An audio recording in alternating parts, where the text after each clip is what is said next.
Lorsque l'on regarde un site ou que l'on consulte un site sur un navigateur, ce qu'on aperçoit, c'est la partie émergée, la partie rendue par le navigateur. Si on regarde sous le capot, donc en appelant l'affichage des sources de la page, ce que l'on découvre, c'est un langage, le HTML, qui permet de structurer et définir cette page. La connaissance du HTML n'est pas nécessaire lorsqu'on utilise Joomla. Joomla va gérer pour nous l'ensemble de cette page. Toutefois, il est toujours intéressant d'un peu comprendre comment ça se passe. Vous verrez que dans certaines mises en page d'articles complexes, on verra que c'est plus simple des fois si on comprend un peu ce qu'il se passe dans la structure de notre document. Alors, le HTML, on ne va pas rentrer dans le détail comme si on faisait un tutoriel sur la création de site à partir d'une page blanche, mais on va essayer néanmoins de comprendre ce qui se passe. Alors, le code HTML est simplement représenté par du texte, dont n'importe quel éditeur de texte, bloc-notes, TextEdit sous Mac, pourrait faire l'affaire. Il existe des éditeurs de code qui permettent de colorer le code, vous voyez ici, donc ça rend une certaine lisibilité dans le code qui peut être intéressant. Donc si vous avez des éditeurs de code, n'hésitez surtout pas à les installer. Alors il existe plusieurs possibilités, vous pouvez sur PC installer Notepad++, sur Mac vous avez d'autres éditeurs, on verra ces éditeurs un peu plus loin avec le JavaScript. Pour l'instant je vais en présenter un qui s'appelle Composer, donc Composer a repris les traces de NVU. NVU était un éditeur de code HTML développé par Mozilla qui a été un peu, on va dire, mis de côté. Et Composer a repris le travail de l'équipe de NVU et propose donc cet éditeur de code. Donc, on le télécharge en cliquant sur ce bouton depuis composer.net. Il existe pour Windows, pour Linux, pour macOS, donc peu importe la plateforme sur laquelle vous êtes, vous allez pouvoir l'installer. Pour ma part, je vais l'installer par rapport à Windows, donc je télécharge cet élément. Voilà, et on va le récupérer. Une fois téléchargé, il suffit donc clic droit sur le package zip et de le décompresser, extraire tout. Voilà, le dossier est fait. Et dans ce dossier, simplement en l'ouvrant au premier niveau, vous allez trouver une icône Composer qui est l'application directement. Donc pas besoin d'installer. L'installation, l'utilisation se fait directement à même le premier niveau du disque dur. Vous exécutez ce programme et voilà, donc Composer est ouvert. Alors, encore une fois, on ne va pas gérer du site, donc on peut se séparer de la partie Site Manager ici, qui va simplement gérer l'ensemble des fichiers que l'on pourrait créer, donc on peut la supprimer, et on va se concentrer directement sur le document. Alors, sur la partie document, il n'y a rien de bien différent par rapport à ce que va proposer l'éditeur de code de Joomla, et vous verrez que Joomla propose un éditeur de code. Mais encore une fois, dans certaines pages complexes, c'est plus souple de pouvoir travailler avec des outils de recherche remplacés, des outils un peu plus avancés, dans un éditeur de code spécialement dédié à la création de sites. Alors, ce qui est intéressant de voir ici, c'est les trois parties, ici trois petits onglets, ici sur la partie basse droite, la partie design qui montre ce que rendra l'aperçu visuel, la partie source qui montre ce qui se passe sous le capot et la partie split qui présente un peu une partie à la fois du code et de ce qu'il va se représenter sur le navigateur. Ici, vous avez pour la présentation soit une partie normale, soit une partie HTML tags qui va ressortir l'ensemble des balises imbriquées HTML et ici la prévisualisation qu'il se rendrait dans un navigateur.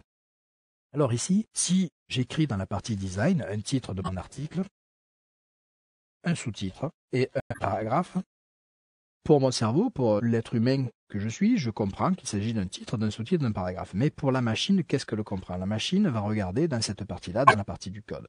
Alors, ici, sur la partie du code, on va regarder dans un premier temps que le HTML est compris entre deux balises, ouvrante et fermante. Donc, vous voyez, vous avez une balise ouvrante ici qui décrit le HTML et qui ferme ici. Donc, en gros, c'est un peu comme si on disait à la machine, on va te parler HTML, on a terminé de te parler HTML.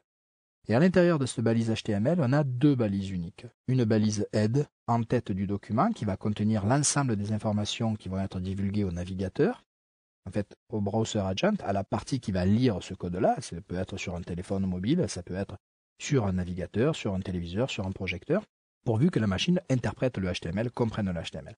Et la partie body, c'est la partie qui va contenir le document, ce qui va devoir être affiché.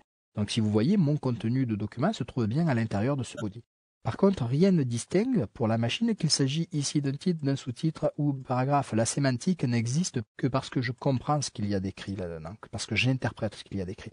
Donc il va falloir pouvoir interpréter ça d'une manière structurelle. Alors si je reviens dans la partie design ici, il suffit de sélectionner un titre de mon article ici et vous voyez ici, dans la partie haute, j'ai body text. Ok, si je clique sur ce petit menu déroulant, j'ai paragraphe. Non, c'est pas un paragraphe. Heading 1, heading 2, en tête 1, en tête 2 jusqu'à en tête 6. Le HTML est capable de distinguer 6 niveaux d'en-tête. Donc si je prends un en-tête de niveau 1, vous voyez que visuellement, la partie un titre de mon article est devenue plus importante. Je vais refaire la même chose pour la partie 2, heading 2, et vous voyez qu'ici maintenant un sous-titre est devenu un peu moins important que l'autre. Et un paragraphe, je vais le laisser tel quel. Mais si je sélectionne la partie paragraphe, je vais pouvoir lui demander d'être un paragraphe ici. Si je regarde ce qu'il se passe maintenant du côté de la source ici, et vous voyez qu'un titre de mon article est devenu une balise de type H1. Donc en gros, je suis en train de dire, je vais te parler HTML. Dans la partie que tu dois afficher, je vais te parler d'un titre. Voilà le titre. Le titre est terminé. Je vais te parler d'un titre moins important. Voilà le titre moins important. La partie du titre moins important est terminée. Vous voyez cette histoire de backslash ici vient dire que le H2 commence ici, le H2 termine ici. Et ici, la balise P, un paragraphe. Voilà le paragraphe se termine. Voilà. Le HTML, c'est ça.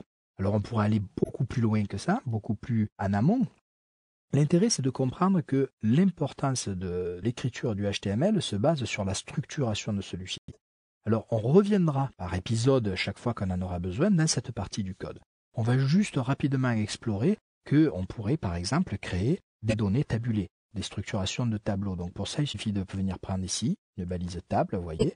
Et dès l'instant où je clique sur ma balise table, j'ai un petit éditeur de code qui me permet de dire rapidement, quickly, est-ce que tu veux un tableau de 1 sur 1, de 2 sur 2, de 5 sur 4, etc. Donc on va pouvoir créer une balise table très rapidement, ou alors on pourrait la faire très précisément. Je voudrais tant de rangées sur tant de colonnes avec une telle largeur. Je pourrais venir définir précisément chaque taille de cellule, ou je pourrais rentrer dans un éditeur un peu plus avancé qui me permettrait d'aller un peu plus rapidement et plus loin dans la précision de ce tableau. Vous verrez que Joomla permet aussi de faire cela. Encore une fois, ce n'est pas un palliatif ou une alternative à Joomla, c'est simplement un outil, un complémentaire, qui va permettre dans certains cas de pouvoir faire des choses qui seraient un peu plus complexes à faire dans Joomla. Et là, un éditeur de code spécialement dédié au HTML permettra de faire plus rapidement certaines étapes. Alors on va juste rapidement mettre un tableau, par exemple, pour aller voir sa structure. On va faire un tableau de 4 sur 3. Vous voyez, ici à l'extérieur, dans la partie design, j'ai mon tableau, je peux venir le remplir. Donc je pourrais avoir ici, par exemple, horaire. Je pourrais avoir ici destination. Voilà. Donc, vous avez vu que de suite le tableau bouge dans tous les sens. En fait, ça devient un peu compliqué d'être en forme. C'est pour ça que le tutoriel d'après va s'appeler les CSS et va gérer cette partie visuelle. Et si je viens maintenant dans la partie source ici, vous voyez qu'ici, dans la partie source, j'ai un tableau qui a été écrit avec un T-body, le corps du tableau, balises row, rangées, les balises data, qui vont venir se placer à l'intérieur, etc., etc. Donc l'ensemble de mon code se structure. Vous voyez ici, il apparaît ici une balise BR. Qu'est-ce que c'est qu'une balise BR? En fait, c'est une balise back return, le retour chariot. Ce retour chariot peut être placé, visuellement il n'est pas gênant parce que c'est en retour, on ne le voit pas, mais il peut générer un espace en dessous qui peut être gênant. Donc si je me retrouve avec un BR qui est gênant, ici, moi ce que je souhaiterais, c'est pouvoir le remplacer. Donc si je prends cette partie-là, là ici, je copie le BR plus le retour chariot qui va jusqu'à l'entrée de la balise, je copie tout ça. Donc je fais copie, je vais dans le menu édition, je fais Find and Replace, recherche et remplace. Ben, tu recherches et je colle ce que je veux remplacer, je le remplace par rien. Et je lui dis replace all, remplace tout. Et vous voyez que maintenant, il vient de me supprimer ici l'ensemble de ces BR. Donc très rapidement, j'ai pu agir sur l'ensemble de mon code et le modifier. Ah, bizarre, ici, le BR n'a pas été supprimé. Une petite erreur ou un placement de curseur mal adapté. Voilà pour ce qui en est de la partie HTML, de la partie de comprendre un peu la structuration. C'est de voir que vous avez un aperçu visuel à l'extérieur, rendu par le navigateur, mais à l'intérieur, interprété par le navigateur, vous avez un code qui est structuré. Pour en savoir un peu plus sur ce code HTML, vous pouvez vous rendre sur le site de Puce et Média, accéder aux tutoriaux, les langages. Vous avez le langage HTML, et dans la partie HTML, vous avez une introduction à ce que peut être le HTML avec quelques liens. Alors, ce qui peut être intéressant de voir, c'est vous pouvez rentrer soit dans l'inventaire du W3C, vous vous rappelez, le W3C, le consortium qui maintient et recommande l'utilisation des langages du web.